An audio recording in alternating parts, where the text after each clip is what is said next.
आज हम लोग एग्रीकल्चर प्रैक्टिस में 5वें नंबर पे वीडिंग आता है उसको देखने जा रहे हैं। तो वीडिंग को समझने के लिए वीड को पहले समझना ज़रूरी है। तो सबसे पहले ये समझ लीजिए वीड क्या है, उसके बाद हम चर्चा करेंगे वीडिंग क्या है।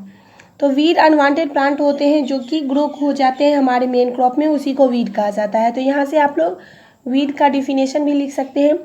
Weeds are the unwanted plant which grow along with main crop. तो वीड वो होता है जो कि हमारे मेन क्रॉप में उग जाता है। वो अनवांटेड प्लांट होते हैं, यानी उनकी हमें ज़रूरत नहीं होती है, तब वो अपने आप जो है वहाँ पे ग्रो कर जाते हैं, तो वही वीड कहलाते हैं। अब है वीडिंग। वीडिंग क्या कहलाता है? तो removal of weeds from cropland. Cropland से जो हम वीड को जिस प्रोसेस से हटाते हैं या जिस प्रक्रिया से हटाते हैं उसी को वीडिंग कहा जाता है। और यानी इसका डिफिनेशन यहाँ पे ही आ जा रहा है, removal of weeds from cropland is called weeding. तो यहाँ से ये चीज़ निकल के आ गया है। अब सबसे पहले एक चीज़ दिमाग में आता है, जो अगर ये जो वीड है, ये वीडिंग जो हम करते हैं यानी वीड को जो रिमूवल करते हैं, ये हमारे लिए ज़रूरी क्यों है? Why removal of weeds is necessary? तो इसका आंसर दे सकते हैं, weeds consume water, nutrient, space and light and affect the growth of the main crop and some weeds are toxin. देखिए ये जो वीड होते हैं ना, वीड क्या करते हैं, मेन क्रॉप के साथ ये वीड भी उग जाते हैं वहाँ पे। तो ये क्या करते हैं, वीड कंज्यूम वाटर, जो वाटर हम मेन क्रॉप में डालते हैं या जो न्यूट्रिएंट हम मेन क्रॉप के लिए डालते हैं, वो न्यूट्रिएंट या वो वाटर और वो सनलाइट क्या हो जाता है, मेन क्रॉप के साथ साथ वीड भी कंज्यूम करने लगते हैं। और उससे क्या होता है, हमारा मेन क्रॉप का जो ग्रोथ होता है वो इफेक्ट होता है। और कुछ वीड्स ऐसे भी होते हैं जो टॉक्सिन भी होते हैं, यानी हमारे मेन क्रॉप के लिए वो ठीक नहीं होते हैं, टॉक्सिन होते हैं, जहरीले होते हैं। तो इन सब कारणों से हमें जो है वीड को रिमूव करना होता है, यानी इन्हीं सब कारणों से हमें क्या करना पड़ता है, वीडिंग करना ज़रूरी है। अब हम यहाँ पे देख लेते हैं वीड का एग्जाम्पल क्या है। तो वाइल्ड ओट्स, ये लंबा लंबा घास के जैसे होता है, आप लोग देखे होंगे कहीं कहीं जगह ऐसे ही मिलता है फील्ड सब में।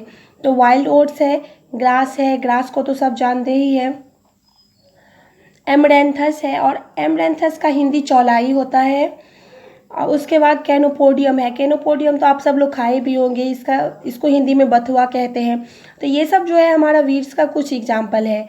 लेकिन यहाँ पे जब हम वीड्स को देखते हैं तो सारे वीड्स हमारे लिए टॉक्सिक नहीं होते हैं, कुछ वीड्स हमारे लिए अच्छे भी होते हैं। लेकिन हमारा मेन मकसद वीड को क्रॉप करना तो नहीं होता है, हमारा जो फसल होता है उसको हमें ग्रोथ करवाना होता है। तो इसलिए इस वीड को हम हटा देते हैं। जैसे कि अगर हम बात करें कैनोपोडियम की, तो ये लोग आप ये जो बथुआ का साग है, साग बना के इसको खाते होंगे, तो ये जो है हम लोग के लिए अच्छा भी है।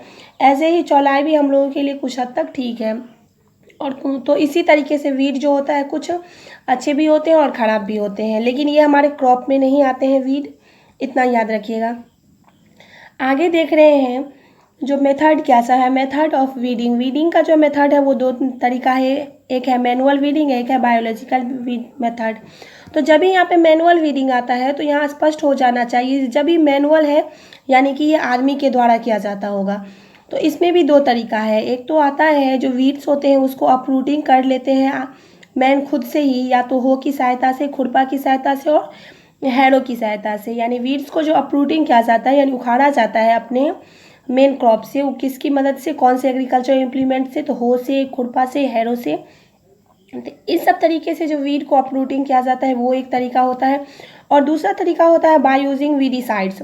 वीडीसाइड्स जो है ये एक केमिकल सब्सटेंस होता है जो कि वीड्स को क्या करता है, किल कर देता है। तो वीडीसाइड का डिफिनेशन भी यहाँ से आप लोग लिख सकते हैं, द केमिकल सब्सटेंस, यहाँ लगा के, the chemical substance which kill weeds but do not harm the crop. तो ये हमारा वीडीसाइड कहलाता है। तो वीडीसाइड का यहाँ पे एग्जांपल दिया गया है डायलाफोन 2,4-D। ये एक केमिकल सब्सटेंस है, इसको अगर डाल दिया जाता है और मेन क्रॉप के साथ, मेन क्रॉप में अगर इसको डाल दिया जाता है तो वहाँ से जो भी वीड्स होते हैं वो खुद ब खुद किल हो जाते हैं, मर जाते हैं, छोटे छोटे पौधे जो अनवांटेड प्लांट होते हैं। और उसके अलावा उसके बाद हमारे क्रॉप जो है वहाँ पे रह जाते हैं। तो 2,4-D एक केमिकल सब्सटेंस है, इसका पूरा नाम यहाँ नीचे दिया गया है, 2,4-डाइक्लोरोफेनॉक्सी एसिटिक एसिड। और एक चीज़ याद रखिएगा, ये जो हम केमिकल सब्सटेंस डालते हैं अपने फील्ड में वो किसकी सहायता से, स्प्रेयर की सहायता से डाला जाता है। और ये जो केमिकल सब्सटेंस होते हैं ये डाइल्यूट वीडिसाइड होते हैं। जब भी आप डाइल्यूट शब्द देखते हैं तो यहाँ समझ लीजिए ये जो है पानी भी इसमें डाला रहता है, ये सॉल्यूशन होता है। केमिकल सब्सटेंस को पानी के साथ हम मिला देते हैं तो वो जो सॉल्यूशन आता है उसी को डाइल्यूट कहा जाता है। और ये केमिकल सब्सटेंस जो है इसको हम लोग स्प्रेयर के थ्रू स्प्रे करते हैं अपने फील्ड में। और ये वीडिसाइड जो होते हैं वो हमारे लिए पॉइजनस भी होते हैं, तो इसीलिए जो हमारे फार्मर होते हैं वो वीडिसाइड को डालते वक्त अपने मुंह को, अपने नोज़ को, माउथ को पीसेस ऑफ क्लॉथ से कवर करते हैं, या नहीं तो मास्क लगा के काम करते हैं। इसके बाद अब हम देखने जा रहे हैं, ये तो हो गया, इसके बाद भी कुछ ऐसे चीज़ होते हैं जो कि हमारे क्रॉप को डिस्ट्रॉय करते हैं। तो इसमें आता है रैट, इंसेक्ट, एनिमल, बर्ड्स, ये सब भी क्या करते हैं, हमारे क्रॉप को डिस्ट्रॉय करते हैं। और इसके साथ साथ बैक्टीरिया, फंगी, वायरस, ये सब भी हमारे क्रॉप को बर्बाद करते हैं। तो अगर देखा जाता है तो प्रत्येक साल लगभग 10% क्रॉप जो होते हैं वो रैट, इंसेक्ट और एनिमल, बर्ड के द्वारा डिस्ट्रॉय कर लिए जाते हैं। और बैक्टीरिया, फंगी, वायरस जो है ये सब भी हमारे क्रॉप को क्या करते हैं, क्रॉप में अलग अलग डिजीज़ आ जाता है। अगर किसी क्रॉप में वायरस लग गया है, फंगी हो जाता है या बैक्टीरिया का ग्रोथ हो जाता है, इन सब माइक्रो ऑर्गेनिज्म का, तो उस क्रॉप में क्या हो जाता है, अलग अलग डिजीज़ होने लगता है। और उस डिजीज़ के होने की वजह से हमारे क्रॉप का क्वालिटी और क्वांटिटी रिड्यूस हो जाता है, कम हो जाता है। तो हमें इन माइक्रो ऑर्गेनिज्म से अपने क्रॉप को बचाने के लिए पेस्टिसाइड खेत में डालते हैं। पेस्टिसाइड क्या है, एक केमिकल सब्सटेंस है। और पेस्टिसाइड का एग्जांपल डीडीटी, डायरोन दिया गया है। तो इसके अलावा और कुछ भी पेस्टिसाइड्स का एग्जांपल होता है। तो यहाँ ये आप याद रखिएगा, पेस्टिसाइड्स को जो है हमारे क्रॉप में क्यों डाला जाता है, माइक्रो ऑर्गेनिज्म से हमारे क्रॉप को प्रोटेक्ट करने के लिए पेस्टिसाइड जो है वो डाला जाता है।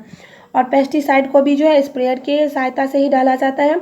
इसके बाद एक टर्म यहाँ पे आता है, देखिए, अगर आप लोग कभी देखे होंगे बर्ड से और एनिमल से अपने क्रॉप को बचाने के लिए आप क्या करिएगा, अगर आपको अपने क्रॉप को बर्ड से और एनिमल से बचाना है तो इसके लिए आप क्या करिएगा, तो आप लोगों ने देखा होगा कभी कभी जो मेन फील्ड जो होता है जहाँ पे हमारा क्रॉप कल्टीवेट होता है वहाँ पे इंसान का पुतला, इंसान के टाइप का जो है पुतला बना के उस फील्ड में रख दिया जाता है, जिससे कि बर्ड्स और एनिमल समझे जो वहाँ पे कोई आदमी है और वो हमारे फसल को बर्बाद नहीं करे। तो ये जो प्रोसेस होता है इसी को कहते हैं स्क्रेक्रियो, जिससे कि हम अपने फसल को एनिमल और बर्ड से बचा सकते हैं। और इसके बाद का प्रोसेस आता है हार्वेस्टिंग, थ्रेशिंग, विनोइंग, जो कि हम अगले वीडियो में देखने वाले हैं।